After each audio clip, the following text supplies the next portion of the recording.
vamos a darle un fuerte aplauso a los que se conectan por transmisión. Gracias por conectarte con nosotros. Somos Iglesia Ciudad de Adoración. Siempre nos bendice saber que tú estás ahí también. Y te pedimos que compartas el mensaje con alguien, así llegamos a más personas. Hablábamos el jueves, perdón, de la puerta de la gracia, acerca de las raíces de las palabras, gracia. Porque muchas personas han agarrado una fracción de la raíz y la han hecho la única verdad. La han hecho una totalidad. Y una de las cosas importantes de los principios de la interpretación bíblica, creo que la ciencia se llama hermenéutica, es que la verdad está contemplada en la totalidad de la palabra. O sea, es uno de los 3 principios de interpretación bíblica. La verdad se contempla en la totalidad de la palabra. Es decir, no podemos agarrar un pedacito y volverlo una verdad completa, sino que lo que tomemos tiene que tener armonía con todo el contexto bíblico. Ya se imagina usted agarrar el pedacito de un concepto y totalizarlo. Entonces hablábamos de 3 raíces importantes de la palabra gracia. Por ejemplo, la primera es la palabra charis. Esta está en griego y lo que significa es esa gracia que conocemos, que es la gracia inmerecida, el favor inmerecido, ¿verdad? Es esa obra redentora de Cristo en la cruz, la cual, hermanos, celebramos. Amén. La cual queremos resaltar, disfrutar. Es más, la necesitamos, es indispensable. Yo no quiero atreverme a menospreciar esa gracia por simplemente hablar de los otros 2 elementos. Pero aquí esta es la primera piedra, es ese favor inmerecido. O sea, sin esa gracia, sin esa expresión de gracia, ninguno de nosotros pudiese accesar. Por eso el apóstol Pablo dice que el amor es del Padre, ¿verdad? La comunión es con el Espíritu, pero la gracia es con el Hijo. Jesús es el dispensador de gracia. O sea, sin Jesús no hay nada. Sin Él nada somos. Él es la vid, nosotros los pámpanos, lejos de Él nada somos. Es Él el que nos abre la puerta. Nadie llega al Padre si no es por el Hijo. Es esa gracia que Él transfiere a nosotros. Es eso que Él alcanzó, esa victoria que Él imparte a nuestra vida y se vuelve un favor inmerecido. Somos los invitados de Jesús. Aunque nosotros no estábamos invitados a la mesa, por Él fuimos invitados. ¿Y dónde está la invitación? No hay, pero Él nos invitó. Y como el Hijo del Dueño nos invitó, nadie nos puede tocar. De eso, no solamente eso es gracia, hay más conceptos acerca de la gracia. Por ejemplo, la segunda raíz es kajen. Esa raíz es en hebreo. Y esa raíz significa bondad, favor. Mire que no dice favor inmerecido. Hay un favor que es inmerecido, pero hay un favor que se merece. Ese es el favor que tuvo Noé.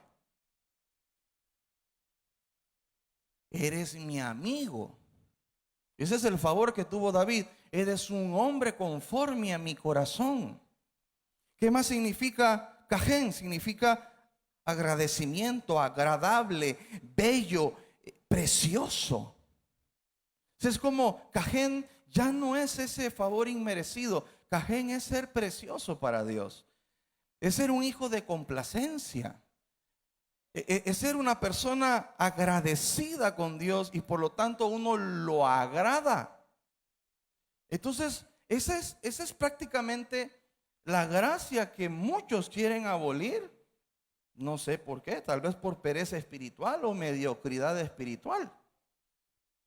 ¿Verdad? Siempre hay en los evangélicos este concepto de que el Espíritu Santo usa a quien Él quiere, como Él quiere, y siempre lo decimos para pensar en el peor. Como que si el Espíritu Santo no tiene criterio para saber a quién usar. O sea, ese versículo es como para justificar la inconsciencia o una imprudencia. Y yo creo que la palabra lo diga, y sí lo dice, que Él reparte a quien Él quiere, como Él quiere, amén, así es, pero que el Espíritu Santo sabe discernir a quién dar y qué darle.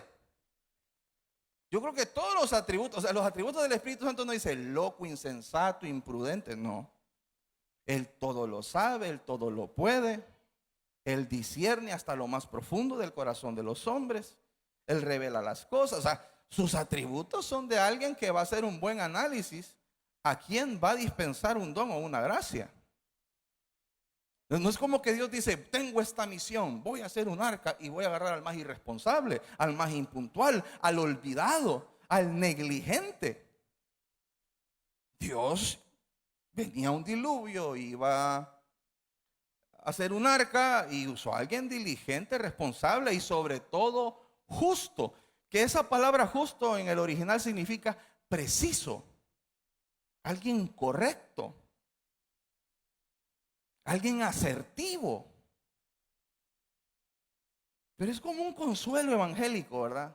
De que el Señor va a usar al que Él quiere, como que dice cualquiera. No, no es tampoco así. Porque entonces eso no genera nada bueno en medio de la congregación. Lo que genera es que yo puedo ser mediocre y ser usado, cuando todos deberíamos de tener una vida digna de imitar. Deberemos de intentarlo, de trabajar para eso. En el camino vamos a fallar, pero nos vamos a levantar y vamos a seguir. No vamos a estar tirados en el suelo diciendo, Él le da a quien quiere, como Él quiere. Puede ser que aquí a la garduña me caiga algo a mí. Entonces esa palabra cajén, vamos a decirlo así, ese es un favor merecido. Hay un favor que es merecido. Pero fuimos salvos por gracia, sí, por Haris. Sí, fue por gracia, no por obras. Pero diga conmigo, una vez salvo, ya fuimos salvos. Una vez salvo, hay que hacer obras. Los tribunales de Cristo van a hacer medir obras, no medir si eres salvo o no. Pero diga conmigo, tribunal. ¿Qué se hace en un tribunal? Dar cuentas. No, un tribunal no es juicio, un tribunal es dar cuentas. Luego está la tercera, que es pitis, que significa trayectoria de gracia, credibilidad, veracidad, maestro experto, don, carisma, poder. Entonces, ya este pitis, yo por eso le digo, de ahora en adelante usted tiene que decir, yo tengo un pastor pitis, no piquis, sino que pitis. Dígale al que tiene al lado, de ahora en adelante llámame el hermano pitis, dígale. Pero dígaselo con estilo, para que se sienta como piquis, pero en gracia. Que ya esto es una gracia de trayectoria. Y esto es alguien que sabe permanecer en la gracia. Y este es alguien que quiere vivir agradando a Dios. Es alguien que quiere y se ha dispuesto a obedecerlo. Es alguien que ya se volvió alguien con dones y carisma, con una trayectoria. Porque una cosa no es solo que Dios te use un día, es mantenerte útil para Dios. No es solo limpiarte, es mantenerte limpio. No solo es ser un adorador en espíritu y en verdad en las series de adoración, es permanecer siendo un adorador en espíritu y en verdad. No es una persona que solo sabe levantarse de la caída, sino que una vez levantado sabe mantenerse de pie. Entonces ya esa es una persona con una gracia de trayectoria y ya se vuelve alguien veraz. Es una persona que ha menguado para que Cristo surja en él, se mantiene en esa labor. Miren, una cosa es luchar por nuestra ¿verdad? Por nuestra seguridad de mantener el gozo de nuestra salvación. Pero otro es ayudar a otros a llegar ahí. Porque hay personas que viven en el límite pensando si son salvos o no son salvos. ¿Será que sí? ¿Será que no? Y andan buscando doctrinas a ver cuál le calza mejor. Como decía la pastora, si me quiere, no me quiere, si me quiere, no me quiere. Y están como arriba, abajo, arriba, abajo. Ojalá que cuando el Señor venga esté arriba. Pero como una ruleta, como una montaña rusa. Pero las personas que están ocupadas haciendo la gran comisión, ayudando a otros a encontrar su destino, es porque él está resuelto encontrando el suyo. Una persona así no pasa pensando si me voy o no me voy. Está tan resuelto, está tan seguro y no soberbia. Porque también esa es otra cosa, ¿verdad? Que si uno está seguro de salvación es que uno es soberbio. Pues Pablo era un soberbio entonces, porque él decía, yo sé que ya estoy terminando la carrera, ya me espera la corona de justicia. Y no solo a mí, los que están conmigo. O sea, Pablo era tan resuelto de su destino que sabía que iba a ser salvo, que iba a ser galardonado, que le iban a dar una corona. Y no solo estaba seguro de la de él, sino de todos los demás que andaban con él. ¿Y dónde están esos cristianos en este tiempo? Así estaba Pablo de seguro. Pablo no vivía pensando, ¿y será que en el último segundo me puedo arrepentir? Esos que apelan al ladrón que murió al lado de Jesús, ¿verdad? Es como que el apóstol de ellos. Pastor, ¿y el ladrón que se murió al lado de Jesús? Que se arrepintió en el último segundo, como queriendo sugerir, voy a llevar la vida que quiero y en el último momento me voy a arrepentir y me va a funcionar, porque ellos son inteligentes y se la van a hacer a Dios. Van a hackear el sistema. Qué horrible vivir así. Pablo no, Pablo dice, no, yo ya terminé, yo ya peleé, yo ya corrí, yo ya lo logré. Y no solo yo. Estos que andan conmigo también andan igual. Qué lindo que un líder de esta casa diga eso. Ahora nadie puede decir, nada me apartará del amor de Dios. No falta un fariseo que diga, no digas nunca. Y Pablo decía, ni la vida, ni la muerte, ni lo alto, ni lo profundo, ni los ángeles, ni nada de lo creado podrá separarme del amor de Dios, que sobrepasa todo entendimiento. Si ser como Pablo es ser soberbio, yo soy soberbio entonces. Yo creo que es un problema de concepto, ¿verdad? Ese dijo, a mí nadie me va a apartar del amor de Dios. Y nada lo apartó. ¿Cuántos levantan sus manos y dicen y hacen tiran esa profecía y dicen, a mí nadie me apartará, ni nada me apartará del amor de Dios que excede todo conocimiento? Entonces, esta gracia pitis es esa gracia que podríamos decir que dice en Juan, de él alcanzamos plenitud. Y esto es gracia sobre gracia. La plenitud está en la persona de Jesús. Cada vez que nosotros nos parecemos más a Jesús, alcanzamos la plenitud. Y en esa plenitud que alcanzamos por morir, menguar, para que Él surja y crezca, podemos tomar gracia sobre gracia. Amén.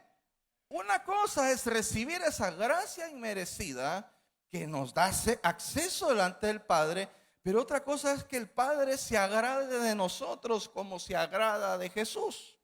Ya ahí es cuando el Señor comienza a inclinar la mesa a tu favor.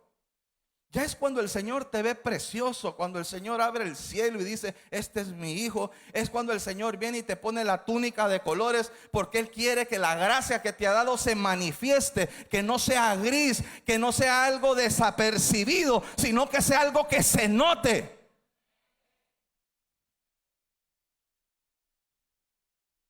Y obviamente todo aquel que le ponen una túnica de colores, todos de los que tienen la túnica gris,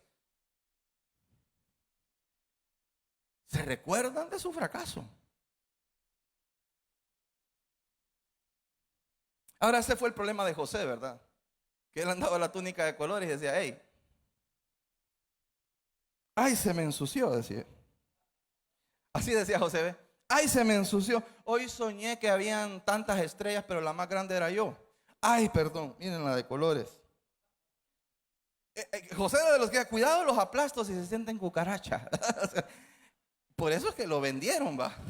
Porque no supo manejar la gracia. Pero bendita gracia de Jesús, que Él recibió toda la gracia, recibió esa túnica de colores y se la ha quitado para ponerla a nosotros y decir, si yo pude, tú también puedes. Ese Jesús que dijo, mayores cosas harán ustedes. Ese Jesús que dijo, sean perfectos porque yo soy perfecto y vuestro Padre es perfecto. Y esa es la forma en la que nosotros tenemos que ahora dispensar gracia. Todos aquellos que han logrado algo y no se jactan, sino que tienen la humildad, son pitis, tienen una trayectoria en la gracia, no es gente que compite, ¿verdad? Sino que es gente que se alegra que a otro le vaya bien. Es gente que se alegra que Dios use también a otros. No solo Él quiere ser usado. ¿Cuántos van a saber manejar la gracia? Pues si no, lo vamos a terminar vendiendo, hermano. Muy bien. Entonces vamos a continuar en el libro de los Hechos, si son tan amables.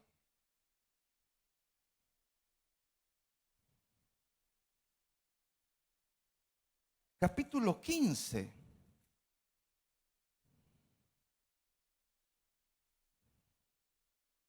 Mire lo que dice en el capítulo 15, el concilio en Jerusalén. Y esto es lo que los ocupaba en el 1, vamos a leer el 1 y el 2. Entonces algunos que venían de Judea enseñaban a los hermanos, si no os circuncidáis conforme al rito de Moisés, no podéis ser salvos. Esto es lo que algunos estaban enseñando. No tenía que ver con lo que enseñó Jesús. Y estos eran parte de la iglesia primitiva. O sea, se supone que estos no son personas que eran contrarios a la fe de los apóstoles. Eran considerados discípulos de Cristo, predicando lo que Cristo no predicó. Y en vez de predicar el evangelio, predicaban acerca del rito de Moisés, que tenía que ver con la circuncisión.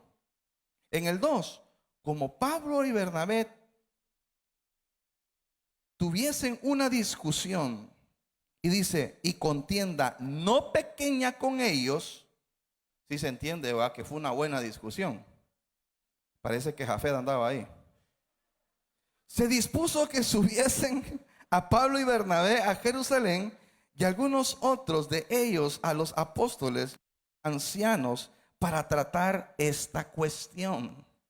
Este es el concilio, ¿verdad? Esto fue lo que provocó esa reunión, que muchos de los discípulos, de los líderes, de los principales, enseñaban ya. Aquí tenemos que entender que ya no eran 12 y que pasaban escondidos. Estos eran ya había una cantidad considerable de apóstoles, ya había pasado algunos años. Y acá dice que estas personas que tenían autoridad comenzaron a enseñar acerca de la circuncisión de Moisés, del rito, de la ley. Y no enseñaban a Cristo. Entonces dice que Pablo y Bernabé los abordaron y los exhortaron. Dice que tuvieron una discusión no pequeña. Hermano, recuerde que Pablo era alguien que decía, por amor a Cristo tomo todo por basura. Así era Pablo, ¿verdad? Es ese que dijo, ni la vida, ni la muerte, ese era apasionado, era radical.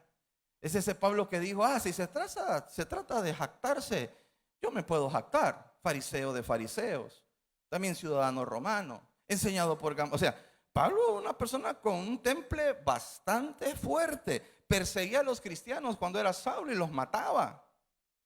Andaba buscando cartas para perseguir a la iglesia. O sea, para que Jesús te tumbe del caballo, hermano, es como que sos de voluntad firme. Y que la Biblia diga, y Pablo lo abordaron con Bernabé a los que estaban enseñando estas malas enseñanzas y tuvieron una discusión no pequeña. Yo siento que la palabra aquí es bien diplomática. Me hubiese gustado ver la discusión. Porque me llama la atención que diga no pequeña. O sea, no es como que veo a Pablo, hermanos, queridos, amados del Señor, arrepiéntanse, ¿no? Y más adelante habla de estos. Esos que enseñan fábulas de genealogías. Pablo. Entonces, dice que esta situación hizo que se hiciera el primer concilio. Ahora, yo quiero que usted vea que lo que los lleva al concilio es porque Pablo tenía una asignación. No es casualidad que Pablo aparezca acá. Pablo tenía una asignación de ser el apóstol encargado de llevar el mensaje a los gentiles. ¿De acuerdo? ¿Qué es un gentil? Es alguien que no es del pueblo israelita. Toda persona de otra nación que no sea israelita. Entonces, esa era la asignación de Pablo, por lo que el que más vivía la manifestación de la gracia para los gentiles era él, porque era su asignación. Entonces luego se reúnen con los demás y los demás comienzan también a dar sus testimonios. No lo vamos a leer por temas de tiempo, pero inclusive Pedro se involucra importantemente en el asunto y comienza a hablar que él también tuvo experiencia donde los gentiles también recibieron al Espíritu Santo. Pero yo quiero que usted vea cómo se está desarrollando el tema. Se está desarrollando por un tema de ser israelita o ser no israelita. Y si podemos accesar a Dios de la misma manera. Inclusive estas personas que enseñaban acerca del rito de Moisés creían que los gentiles podían ingresar al plan de salvación, pero querían poner ciertos requisitos. Y lo que querían hacer es que, bueno, todas estas personas, así como nosotros fuimos circuncidados, para que sepan la circuncisión, sí, todos sabemos qué es la circuncisión, ¿verdad? Es desprender, ¿verdad?, una pieza de piel del miembro del hombre. Que efectos de interpretación habla sobre la desprenderse de la carne, ¿verdad? Ahí hay un mensaje, pero no me voy a distraer con eso. Pero esa era la simbología para el pueblo de Israel. Es algo que Dios hizo en la vida de Moisés y luego se hace parte de la ley. Y por eso es que le están diciendo el rito de Moisés, porque esto se manifestó en la vida de Moisés como primera vez. Entonces, estos israelitas querían someter a los gentiles que creyeran en Jesús al rito de Moisés. Y sabemos que el evangelio es la óptica de Jesús acerca de la fe. O sea, cuando Jesús deja la gran comisión, dice: id y haced discípulos a todas las naciones y bautícenlos en el nombre del Padre, del Hijo y del Espíritu Santo. Y dice: y enséñeles a guardar todo lo que yo les he enseñado. Y Jesús no enseñó eso. Jesús no hizo de su trayectoria de vida una predicación de la historia de los israelitas con Dios. Jesús vino a la tierra a enseñarnos una forma de vida universal. Y eso fue lo que él enseñó. Todo lo que Jesús enseñó no tuvo que ver con tradiciones. Y con esto no vamos a decir que las tradiciones son malas, porque en la tradición hay un significado muy hermoso de todas las cosas.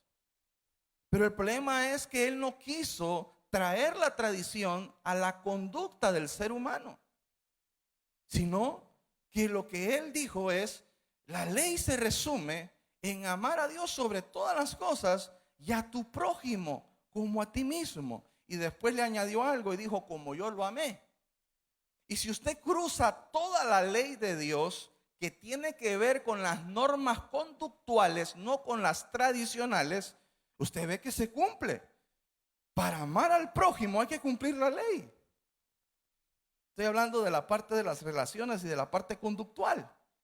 Pero si para Israel hacer ciertas fiestas significó algo en la historia de los israelitas, no compete a la conducta nuestra, sí nos sirve para conocer a Dios y las intenciones de Dios y poder conocer cómo Dios piensa.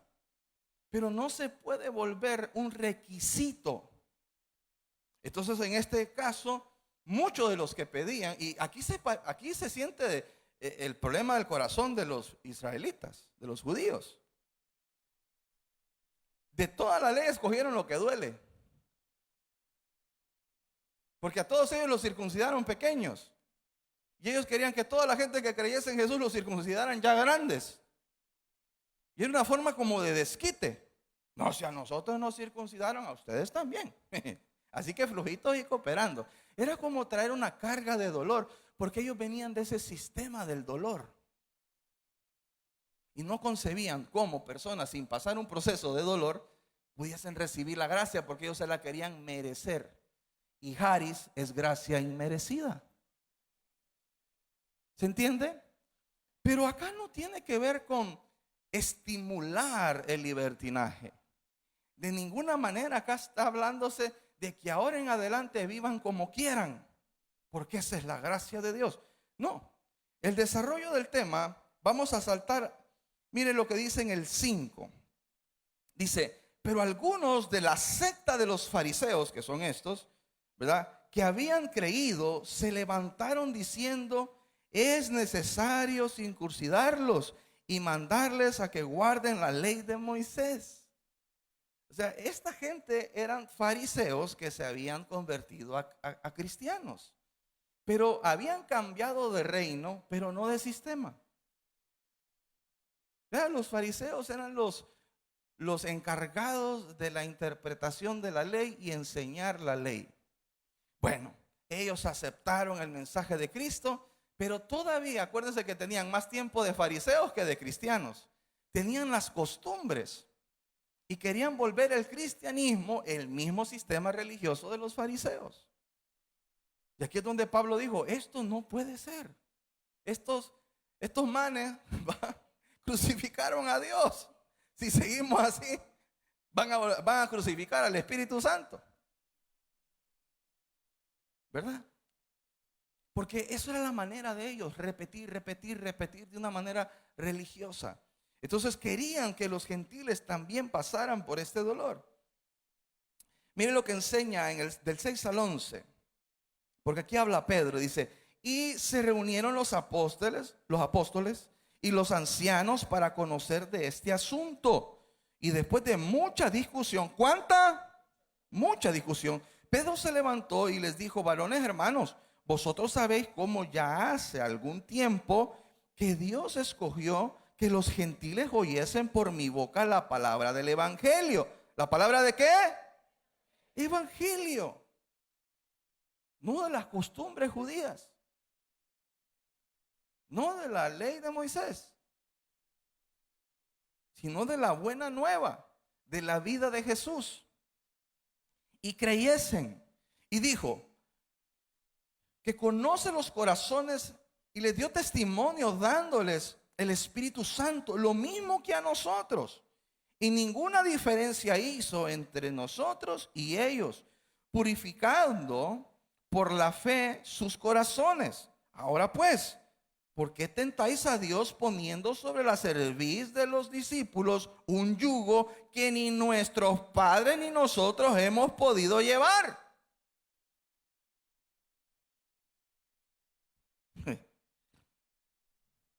11.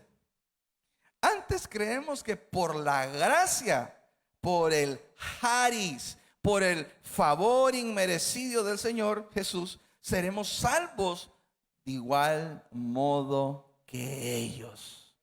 Entonces, yo necesito que usted entienda que el concilio de tratar el tema de la gracia tuvo que ver cómo no entrar en judaizar a los creyentes gentiles.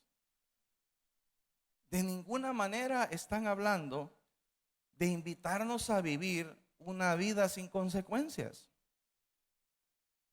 Porque ese es el problema, que han agarrado estos pedacitos donde se quiere manifestar la gracia de Jesús para no exigirnos los ritos de Moisés, para después creer de que el Señor no nos exige una conducta correcta, que no tiene que ver con Moisés. ¿Sí se entiende? De ahí viene la confusión. Cada vez que una persona va a defender de que usted es salvito, salvito, y que usted le puede dar duro a esa onda y no va a pasar nada, lo que quiere usar es el concepto de la gracia. Y convierten de la gracia su desgracia. Y perdemos el poder transformador de la gracia. Lo voy a volver a decir. Y perdemos el poder transformador de la gracia. Diga conmigo, la gracia transforma. Diga conmigo, la gracia regenera, no degenera. Y tenemos que aceptar que la gracia ha sido utilizada para tener un permiso de degeneración, en vez de usarse como ese poder transformador. Entonces, una vez dijo esto Pedro, ya Pablo habló, ya Pedro habló, también vino Jacobo. Y Jacobo, como un hombre pragmático, dijo, no, esto se tiene que aterrizar ya. En el 16, 17 y 18, él concluye algo. Él dijo, porque estuvieron hablando, dice, por mucho tiempo. Y entonces vino Jacobo y dice, miren, estamos hablando mucho. Esto tiene que quedar fácil. Esto tiene que ser fácil de portar. Esto tiene que ser fácil de llevar. Porque ya esto ya dañaron, ¿verdad? Ya le pusieron pelos a la sopa. Ahora hay que ir a volver a enseñarle a la gente bien. Porque estos venían enseñando mal. Ahora hay que volver donde fueron a enseñar bien. Entonces, tenemos que convenir en algo. Tenemos que hacer una conclusión fácil de llevar. Me encanta Jacobo. Y como que se parece a mí, ¿verdad? Y dice, hagamos algo. A los gentiles les vamos a pedir 3 cosas que los judíos sí hacemos. Y después nada más. ¿Y qué son esas 3 cosas? Que se aparten de los ídolos. ¿Va? Porque obviamente como personas que tenían costumbres, y ya vio usted que la idolatría es algo muy fuerte. Hasta el día de hoy. O sea, nuestras matices, voy a decir así, de fe cristiana, todavía tienen mucha idolatría, porque la idolatría es parte de la necesidad del hombre. Esto está mencióneme usted una tribu, una etnia, mencióneme usted lo que sea. El hombre por naturaleza ha hecho templos, el hombre por naturaleza ha hecho altares y tiene entidades espirituales a las que le rinden culto. No hay una etnia, no hay una civilización, no hay un grupo de personas que no le rindan culto a una entidad. Porque es una necesidad en el corazón del hombre, porque Dios hizo al hombre y lo hizo para que se relacionara con él. Pero el ser humano tiene la necesidad del altar. Entonces, dice Jacob, como estos somos por naturaleza somos idólatras, que se alejen de los ídolos, ¿verdad? Eso sí, no es de Moisés, no es de aquí, eso hay que hacerlo. Dios es un Dios celoso. Y ahí se une, ¿verdad? El gran mandamiento, amarás a Dios sobre todas las cosas. Número 2, que se aparten de la fornicación. Seguimos en esa lucha.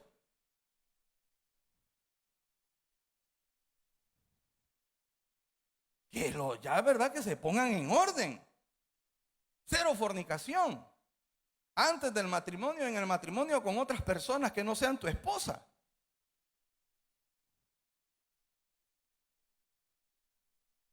Y ahora la gente, la nueva generación cree que guardarse antes del matrimonio es una opción. Que guardarse antes del matrimonio es una sugerencia. Y esto fue algo que se reforzó en el primer concilio de la iglesia.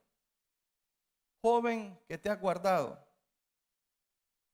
todavía no has errado. Tienes un tesoro precioso. Tienes un tesoro precioso. Si tú tuviste la gran bendición de llegar a la fe sin haber cometido ese error, guárdate. Dios te va a recompensar. Y va a recompensar en tu linaje de una manera muy especial. Amén.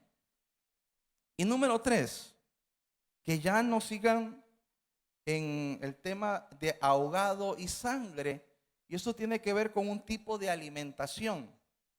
Para Dios el tema de la muerte de los animales, por el respeto a la vida, y la sangre, tiene un valor muy profundo, ¿verdad?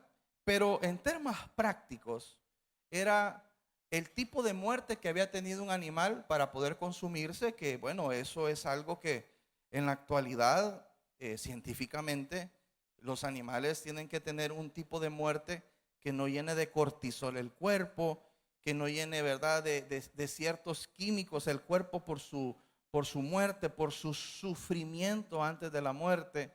Y bueno, eso es algo que las personas entendidas lo tienen que resolver, ¿verdad? Y nosotros pues no podemos ser ignorantes. Ahora con el tema industrial las cosas son diferentes. Antes pues todo era más artesanal. Y tenía que ver mucho con el tipo de muerte que tenía un animal para ser consumido y también con la práctica de no hacer alimentos directamente de la sangre del animal. Por ejemplo, morcilla.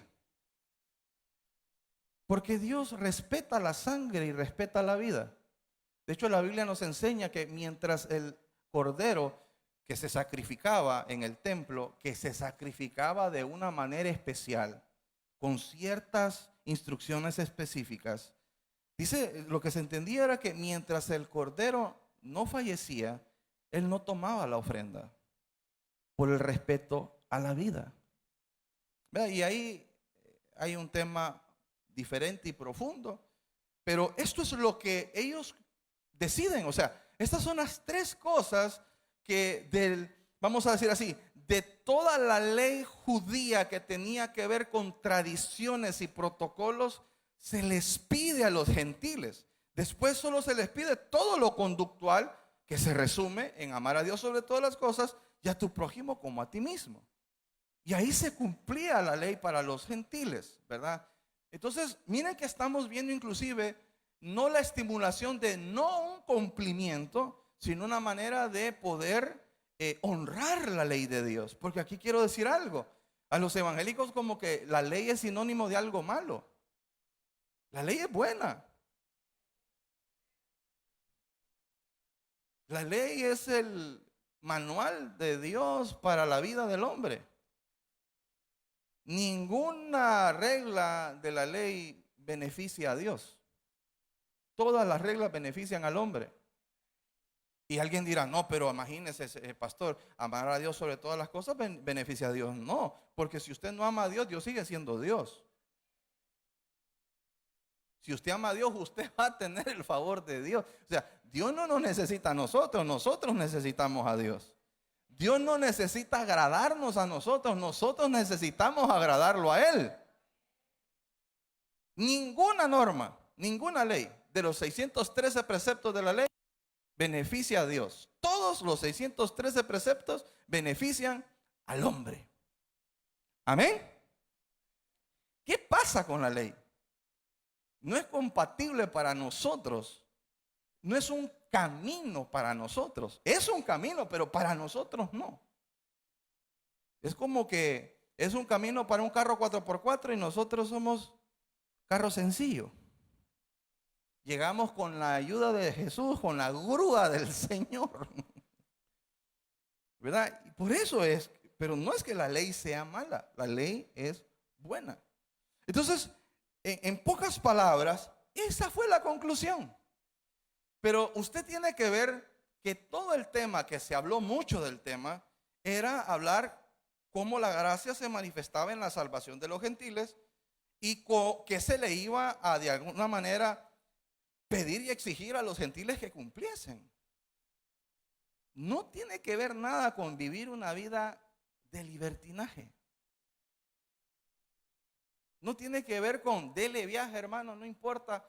Si usted, mire eso, los que hablan de que la salvación no se pierde, yo no quiero entrar en temas doctrinales, pero son bien oportunistas porque dicen así, mire, dicen cosas como, uno comienza a hablar con ellos y uno dice, ajá, y si pasa esto y al final la persona no termina en la fe, es que nunca fue salvo, dice. Nunca pierden. Entonces, mire, por sentido común, ya conmigo sentido común, si usted cuida lo que se le dio, y sí, se podía perder, usted lo cuidó. Amén. Y usted va a decir, qué lindo mi pastor que me enseñó a cuidar lo que Dios me había dado, a guardarme para el Señor. ¿Verdad? Pero qué triste que usted lleve la vida que quiere, porque eso fue lo que se le enseñó. Y llega allá y le digan, compita, Dios tiene cuaderno, tiene lápiz y tiene borrador. Y a usted lo borramos. Pero a mí me enseñaron que no sé qué. ¿A dónde iba a poner la queja?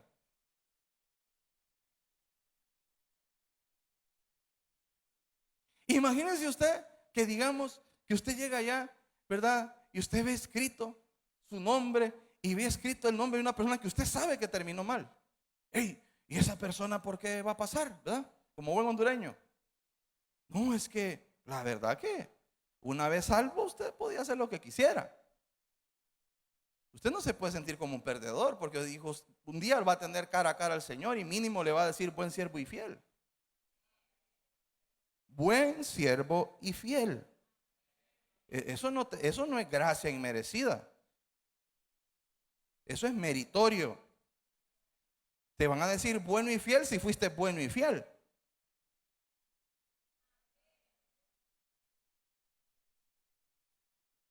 Contener el agrado del Señor. Yo no sé, pero en los tribunales van a premiar las obras. Oro, plata y piedras preciosas. ¿Por qué niveles?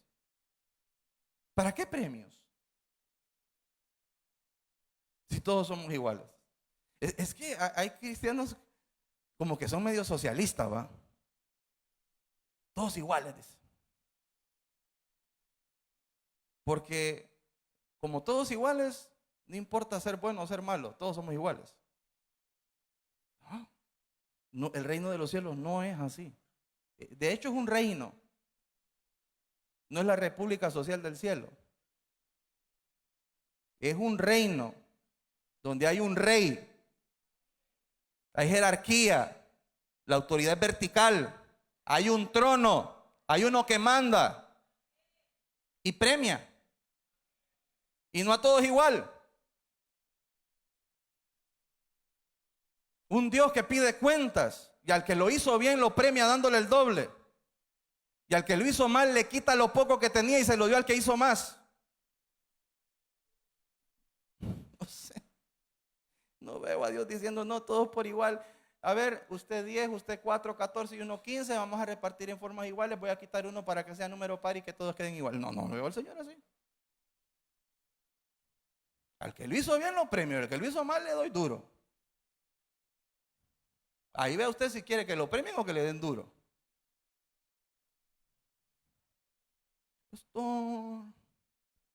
Bueno, vamos a darle balance pues. Diga conmigo, la ley es buena, pero no es el camino, pero es buena. En Romanos 14, si son tan amables,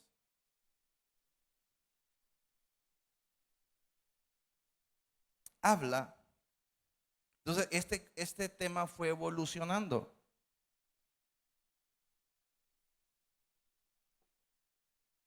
Y siempre la situación se mantuvo y entonces todas estas costumbres aprendidas, que ya las aprendimos, que para nosotros tienen un significado, ya no son vigentes en este tiempo. Y Jesús les dijo, yo no vine a abolir la ley, yo vine a cumplirla, porque la ley no es mala, solo que ya no es el camino, ¿verdad? Ya no es el camino. Entonces esto dividió dos tipos de creyentes. Pasaron los años después de esto, ¿ok? Y siempre habían personas que aunque eran cristianos, siguieron las costumbres. Muchos de ellos eran judíos y otros miraban algún tipo de riqueza en los ritos judíos. Y empezaron a salir gentiles cristianos que de alguna manera celebraban ciertas cosas porque entendían algo acerca de la fe por ellas, porque nunca fue malo. ¿Está conmigo? Pero de alguna manera aquí lo peligroso era que nuevamente los creyentes volviesen a poner la fe en los actos y no en Cristo, ¿verdad?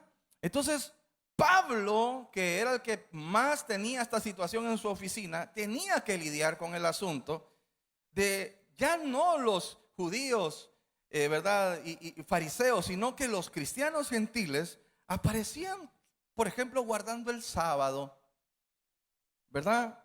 Haciendo la celebración de ciertos días, ¿verdad? Teniendo una dieta especial en su alimentación, como la ley de Moisés. Nuevamente, ¿verdad? El tema de las costumbres, no necesariamente de la conducta. Entonces empezó nuevamente a tenerse esta división. Es como que el hombre siempre quiere ser dueño de la verdad. Y empezaron nuevamente a decir que ustedes predican a Cristo pero no guardan el sábado. Y empezaron nuevamente estas discusiones, ¿verdad? Pero es que ustedes di que son cristianos y andan comiendo cerdo, ¿verdad? Y ustedes di que son cristianos y comen camarones. Y es la misma onda de ahora. Entonces Pablo le llama a estas personas de una manera muy cariñosa débiles en la fe. Pero en la fe. O sea, siempre en la fe.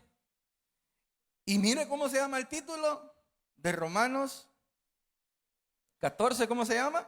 En Reina Valera, los débiles en la fe. Mire, es Pablo, no yo. Y leamos, dice, recibid al débil en la fe, ¿verdad? Pero no para contender sobre opiniones. Y es lo primero que hacemos. Mire, solo hay uno más débil que el débil en la fe, el que pelea con él. Porque este está con un tema de querer agradar a Dios con ciertas costumbres. Pero el que pelea con él quiere tener la razón. Y eso es más pobre espiritualmente. Yo cuando miro a alguien así que se empieza como que parece metralleta con versículos bíblicos y que quiere justificar lo injustificable, porque si hay un capítulo que hasta te dicen débil, pues ya yo gané, ¿verdad? Y empiezan taca, taca, taca, taca, taca, taca, y yo, sí, hermano, amén, tienes razón, qué bueno, qué bendición. Excelente. Que Dios lo bendiga. Siga haciéndolo. Qué bien. Interesante. Y lo dejó ir. Porque Pablo dice que lo reciba.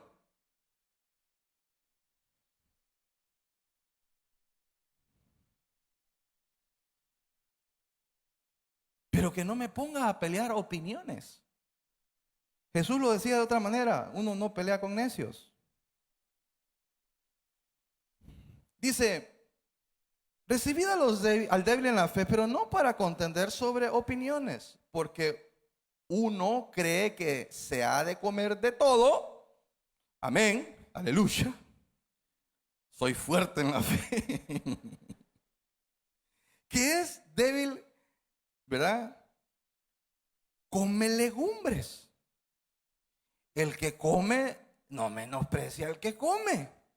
Y el que no come, no juzga al que come, porque Dios le ha recibido. Todas estas personas no tienen que ver con una mala conducta de vivir. Son dos tipos de personas que están tratando de agradar a Dios. No tiene que ver con una persona que tiene una vida de libertinaje. Aquí está hablando que el que come, come para agradar a Dios por la gracia, y el que no come quiere agradar a Dios absteniéndose. Pero los dos quieren agradar a Dios y a los dos el Señor los ha recibido. Amén. 4. ¿Tú quién eres que juzgas al criado ajeno? Para su propio Señor está en pie o cae, pero estará firme porque poderoso es el Señor para hacerle estar firme. Uno hace diferencia entre día y día, otro juzga iguales todos los días. Cada uno esté plenamente convencido en su propia mente. O sea, hay gente que guarda un día de una manera especial, hay otros que no, ¿verdad? Pero cada uno lo hace con el deseo de agradar al Señor. Siempre y cuando sea ese, es su deseo, agradar al Señor. No en vivir días malos desagradando al Señor y el Señor los entiende. ¿Me puede decir amén ahí, por favor? El que hace caso del día, lo hace para el Señor. Y el que no lo hace, el que no hace caso del día, para el Señor no lo hace. El que come, para el Señor come. Yo como para el Señor. Porque da gracias a Dios, amén. Y el que no come, para el Señor no come y da gracias a Dios. Se me están antojando como un chicharrón, yuca con chicharrón. No, yo para celebrar la gracia. Yo siempre espiritual. 7. Porque ninguno de nosotros vive para sí y ninguno muere para sí. Pues si vivimos para el Señor, vivimos. Y si morimos para el Señor, morimos. Pues yo quiero vivir. Amén.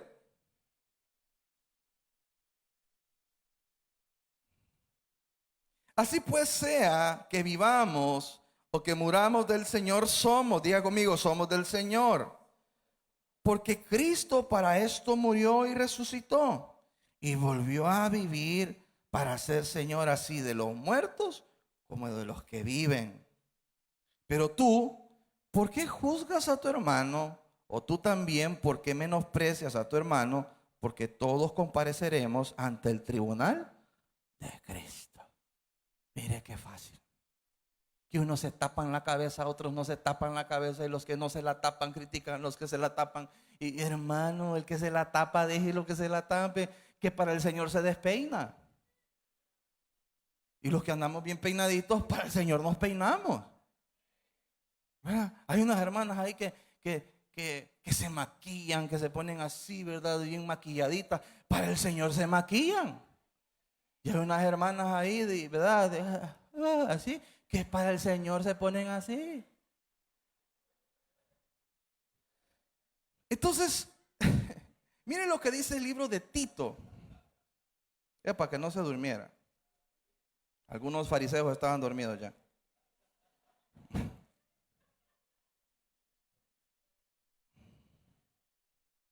En el libro de Tito, capítulo 1, 14. Mire lo que dice. Mire lo que dice Pablo. No atendiendo las fábulas judaicas ni a mandamientos de hombres que se apartan de la verdad. O sea, me llama la atención porque dice fábulas judaicas. Por ejemplo, hermano, Dios bendiga a Israel. El que bendice a Israel, Dios lo bendice a él. Hasta rima, mire. Y el que maldice a Israel, pues Dios lo maldice. Hay que orar por Israel. Amén. Diga conmigo, Dios bendiga a Israel. Muy bien. Pero yo soy hondureño. Y soy feliz de ser hondureño. Y soy gentil. Pero hay gente que anda ahí con las fábulas, ¿verdad? Pero ¿cuál es su apellido? Paz, Chalón, me dice. Y yo, qué salutación tan rara, Dios. Chalón, me dice.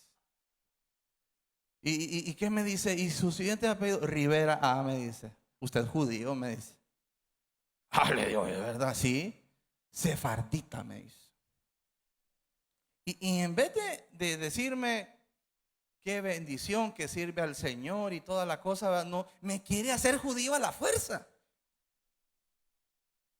Y anda gente preocupada por querer ser judío, hermano. Dios bendiga a Israel. Pero nosotros somos aguacatewailer. Dios bendiga a todos los aguacateros. Pero hay gente que no. Yo allá tengo como un 15% de judíos. Tal vez por tacaño, hermano. No, dice que yo soy judío sefardita porque soy de Santa Bárbara. Jodido sefardita tal vez. Es decir, hermano, si hubiese una pizca de sangre judía en usted, qué bendición, pues, pero imagine, ¿qué diferencia puede hacer eso? No lo va a hacer más especial. Ya nosotros, siendo gentiles, somos especiales. Ya levante su mano y reciba de esa gracia que viene de Cristo y diga, soy especial, soy amado, soy precioso delante del Padre, así, todo hondureño, catracho, así, todo trigueñito, todo blanquito, todo flaquito, todo gordito, así me quiere el Señor. Aquí el que no come para el Señor no come y el que come para el Señor lo hace.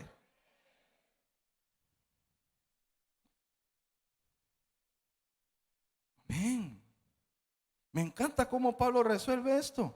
Tema resuelto. Digo conmigo, tema resuelto. Entonces, ahora démosle balance. Está hablando de las creencias, de las costumbres judías con la conducta cristiana. No está hablando de portarse bien y portarse mal.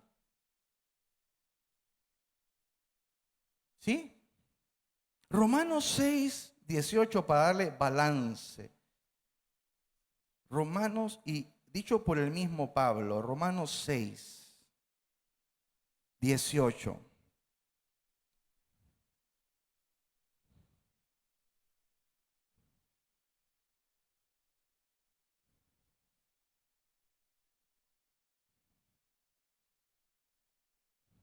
Mire lo que dice Pablo. Título, Reina Valera, muertos al pecado. ¿Qué pues diremos? ¿Permaneceremos en el pecado para que la gracia abunde? ¿Por qué Pablo está tratando este asunto así? Porque así se había interpretado. Porque como es gracia, entonces entre más pecado, más gracia. Y así la gracia abunda, hermano. ¿A qué vas a la disco? Buscar una tentación para vencer.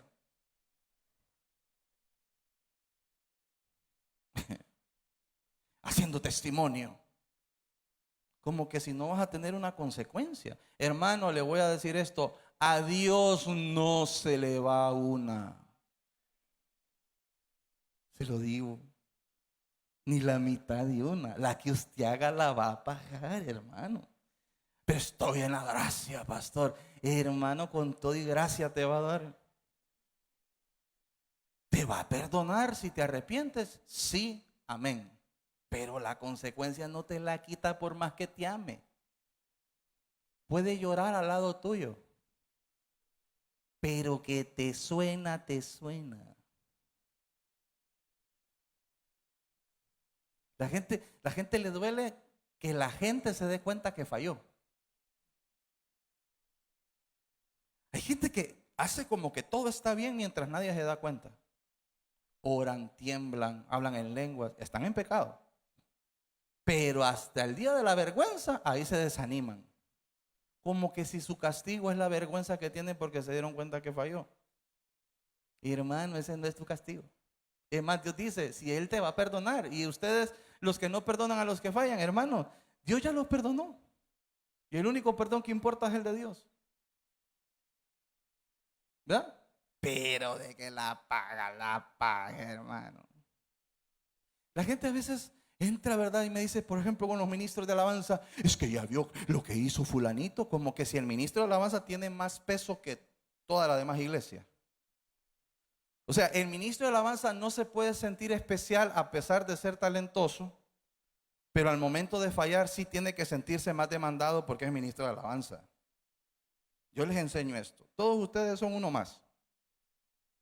Y uno más no es malo, un hijo más. Y todos tienen que servir en otro ministerio. Pero cuando fallan les damos el mismo trato que a los demás. Entonces viene gente que juzga a los ministros de alabanza, ¿verdad? Y dice, sí, que fulano, que no sé, sí. Y ellos también han fallado. y se les dio misericordia también. No, pero hay una tabla. Vio a una muchacha 3 semanas sin tocar instrumento. Hay tabla ya en algunas iglesias. Anduvo de novela 1 mes. No llegó al culto 3 semanas. Y para demás miembros de la iglesia no hay tabla. Eso sí pueden hacer y deshacer y no les hacen nada. Es que ellos están en el altar. ¿Y usted no está en el altar? Yo creo que usted también estaba en el altar.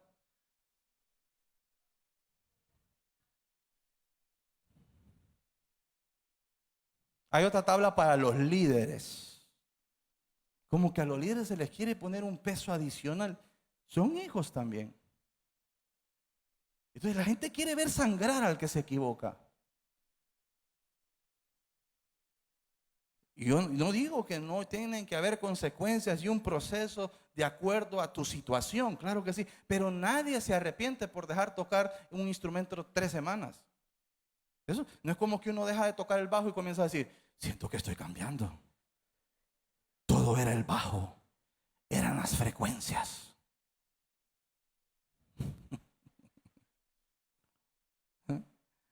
Y otros son los servidores. Hay una tasa para los que fallan y sirven. Y tal vez el servicio es lo que los hace permanecer. No, se va.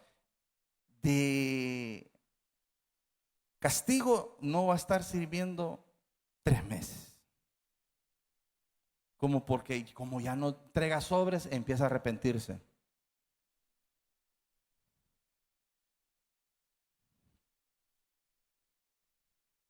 Ya que somos bien raros nosotros. Y Dios ya perdonó. Y ojo, yo no estoy diciendo que no hay procesos donde yo pienso que a veces a un líder se le tiene que decir, mira, ahorita tu vida está, ¿verdad? Es tan importante tu vida que vamos a hacer que te enfoques en tu vida. Vamos a darte un seguimiento y te vamos a ayudar para sacarte de ahí. Yo los encuentros los uso hasta para la misma iglesia. Hay gente que solo los santos pueden ir a servir al encuentro. Entonces no va nadie. Ni uno podría ir, ni el pastor. No, yo hasta lo uso porque es un retiro de sanidad interior. Por ahí el servidor se regenera. Hay gente que la apartan del altar. Si lo que necesita es el altar. Siempre que yo pongo a alguien en un proceso de consejería, ¿verdad? Y le decimos, mira, vamos a caminar contigo, le digo, regenérate en el altar. No, lo sientan allá atrás en la última fila y le ponen la ley del hielo. Y solo fue porque se dieron cuenta. Todos fuimos limpiados con la misma sangre. Pero entonces, ese amor y esa gracia que es funcional para la regeneración, comenzó a ser malinterpretada. El que peca para glorificar al Señor peca. No, tampoco. Entonces Pablo dice, ¿qué pues diremos? ¿Permaneceremos en el pecado para que abunde la gracia? ¿Qué dice en el 2? En ninguna manera. Porque los que hemos muerto al pecado, ¿cómo viviremos aún en él? ¿O no sabéis que todos los que hemos sido bautizados en Cristo Jesús, hemos sido bautizados en la muerte, en su muerte? Porque somos sepultados juntamente con él para muerte por el bautismo, a fin de que, como Cristo resucitó de los muertos, por la gloria del Padre, así también nosotros andemos en vida nueva. ¿Cómo tiene que andar usted? Dígale que tiene lado, ando estrenando vida.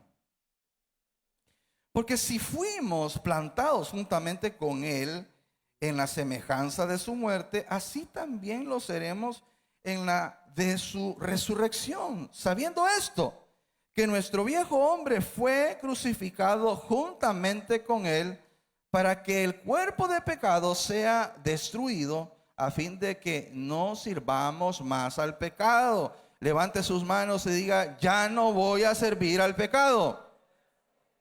Porque el que ha muerto ha sido justificado del pecado. Y si morimos con Cristo, creemos que también viviremos con Él, sabiendo que Cristo, habiendo resucitado de los muertos, ya no muere. La muerte no se enseñorea más de Él, porque en cuanto murió al pecado, murió una vez por todas. Más cuanto vive para Dios, vive. Entonces, todo el mundo acá quiere agarrar la frase que una vez Él fue sacrificado, y si ya Él murió por nuestros pecados, entonces, ¿verdad? Ya Él murió una vez y ya con eso ya, sí, amén, eso nos da una gracia, que es la oportunidad de poder vivir una vida conductual parecida a la de Él.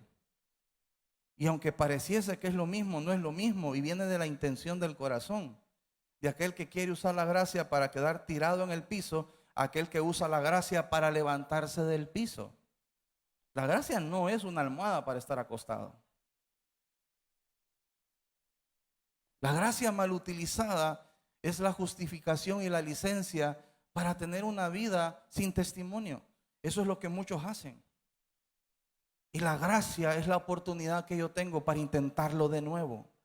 Intentarlo de nuevo. No para quedarme tirado diciendo ya no lo voy a intentar porque Cristo murió una vez y ya no tiene que volver a morir.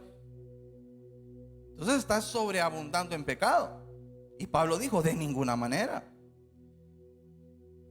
Mis hermanos, para recibir esa salvación preciosa de Jesús, el Señor solo necesitó 3 días. ¿De acuerdo? ¿Está de acuerdo conmigo? 3 días. Él se entregó, murió, descansó y resucitó al tercer día. 3 días. Si todo el asunto de Cristo era solo la salvación y se requería el sacrificio, Él hubiese venido 3 días a la tierra. Les voy a volver a decir esto. La salvación necesitó 3 días. Lo voy a volver a decir. La salvación solo ocupó a Jesús 3 días. Todos los días de sus 33 años fue modelarnos una manera de vivir y vivir bien. Eso le llevó 33 años. ¿Está entendiendo? No solo podemos celebrar los 3 días del sacrificio cuando nos dio 33 años de cómo caminar.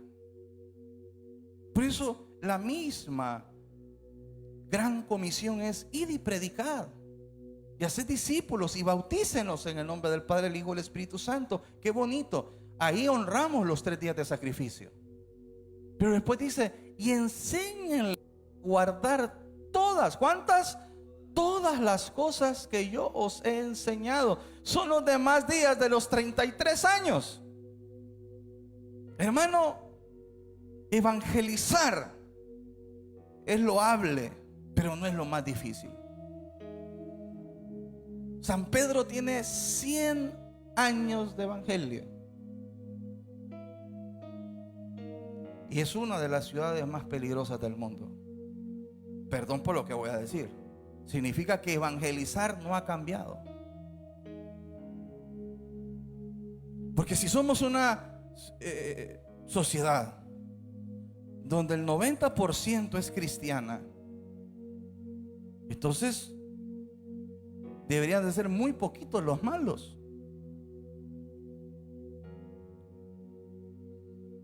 Pero para que una sociedad esté mal, tiene que haber muchos malos. Significa que muchos malos son cristianos, porque fueron evangelizados, pero no discipulados. Sí toman beneficio de los 3 días de sacrificio, pero no quieren sacar virtud de los demás días de los 33 años.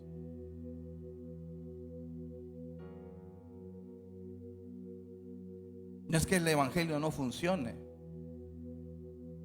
es que lo hemos desarrollado mal.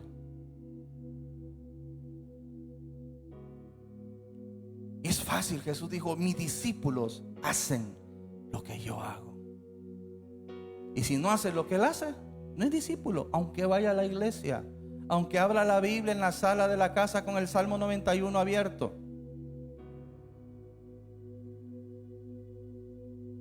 Aunque no coma pescado el domingo de resurrección.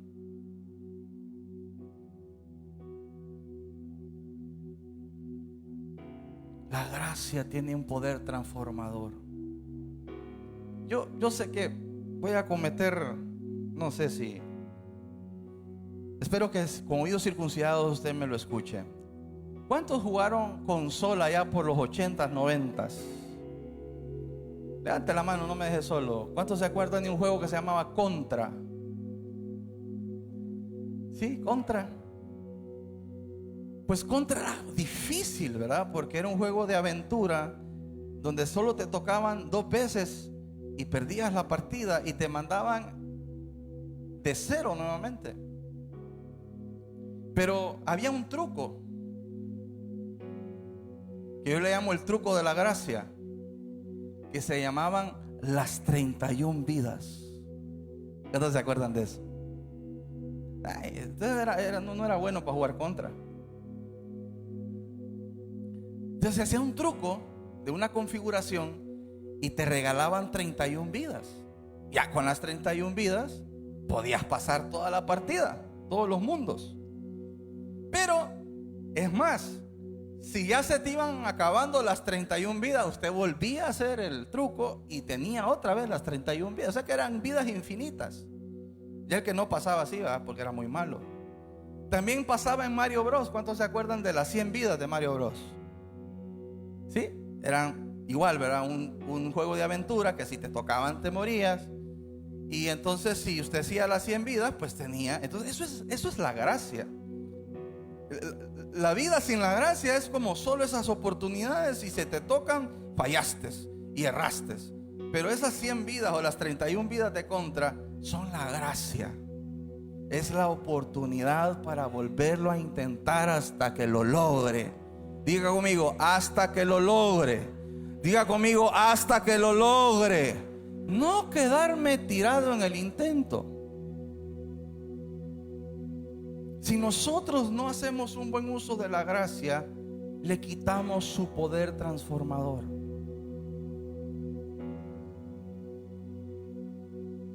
Por ejemplo, si nosotros justificamos el pecado, es como que digamos, no necesitamos el arrepentimiento. Muchos usan la gracia para justificar el pecado, y la gracia no tiene que ver con eso. Si usted justifica el pecado, usted se aleja del arrepentimiento. Y si no hay arrepentimiento, usted no tiene acceso a Dios, aún con la gracia vigente.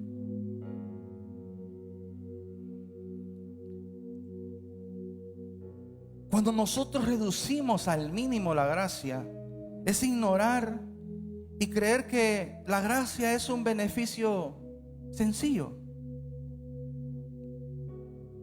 La gracia bien utilizada, yo voy a decir algo, es lo que más nos da oportunidad.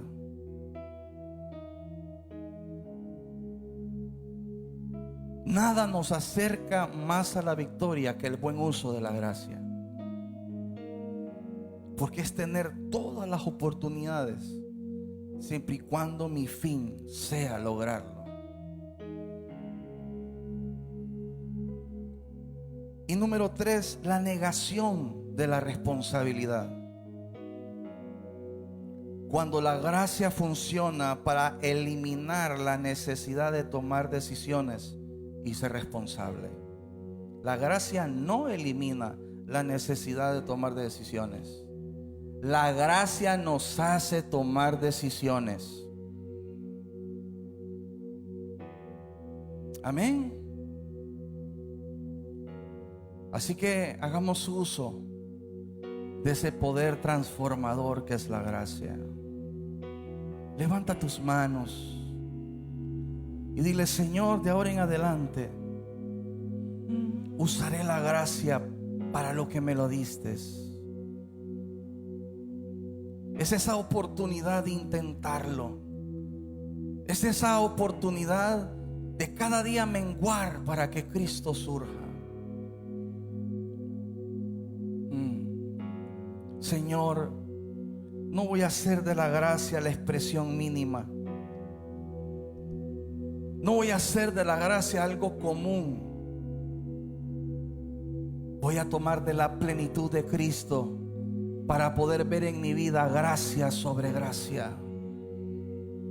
Bendigo la gracia inmerecida que he recibido, pero también voy a trabajar para provocar esa gracia que se merece, esa gracia que se conquista. Poder también ser una persona que tiene trayectoria en la gracia, que es veraz, que es confiable, una persona de carisma, una persona que no solamente sabe recibir de la gracia que se dispensa, sino que me puedo convertir en un dispensador de esa gracia.